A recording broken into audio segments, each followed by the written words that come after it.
Kelompok yang pertama yang berkaitan dengan faktor resiko jatuh. Karena orang yang hipotensi kan sering keleyengan, sering kayak mau pingsan. Nah, kalau dia beneran pingsan, dia jatuh, maka dia kan cedera. Ya kan? Nah, tergantung kalau dia lagi misalnya mengendarai mobil terus dia pingsan, ya kan terjadi kecelakaan lalu lintas. Atau kalau misalnya dia lagi di pabrik megang alat-alat tajam, kan bisa terjadi kecelakaan.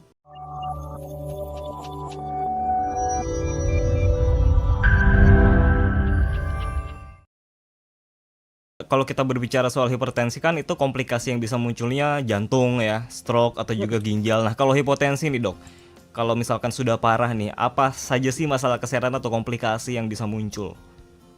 Sebenarnya ada dua kelompok besar.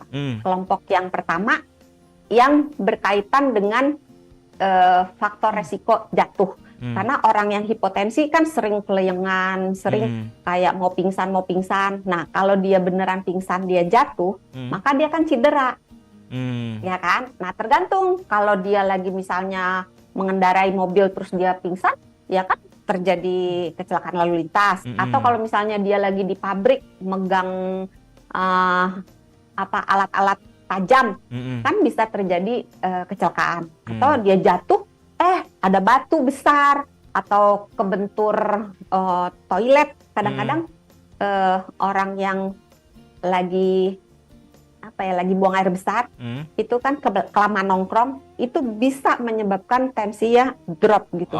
Nah, terus jatuh, misalnya kejedut bak mandi atau kejedut dinding kamar mandi gitu, itu malah jadi darah, bocor kepala dan seterusnya, patah tulang dan seterusnya gitu. Terus resiko kelompok yang komplikasi yang lainnya selain tadi yang berkaitan dengan jatuh adalah yang berkaitan dengan lambannya si darah bergerak. Karena kalau hipotensi itu kan tekanannya rendah, tekanannya lamban, pelan gitu. Jadi kalau saya paling gampang itu menganalogikan dengan kita kalau lagi nyirem pohon. Pernah nggak nyirem kebun gitu pakai selang?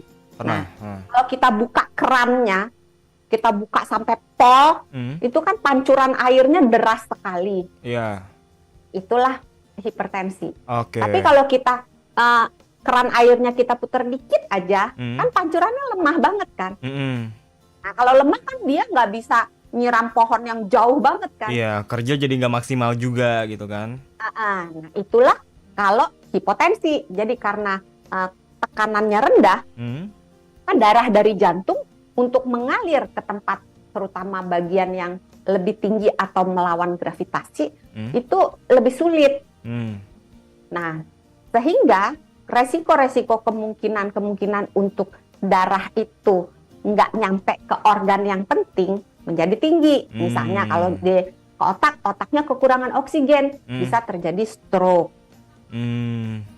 Ke jantung bisa terjadi serangan jantung. Ke ginjal bisa jadi serangan ginjal. Ke mata bisa menyebabkan gangguan mata. Karena bagian organ-organ tubuh tersebut tidak mendapatkan cukup oksigen, tidak mendapatkan cukup nutrisi yang dibawa oleh darah yang harusnya dipompa push gitu, nyampe. Kebayang nggak? Kebayang.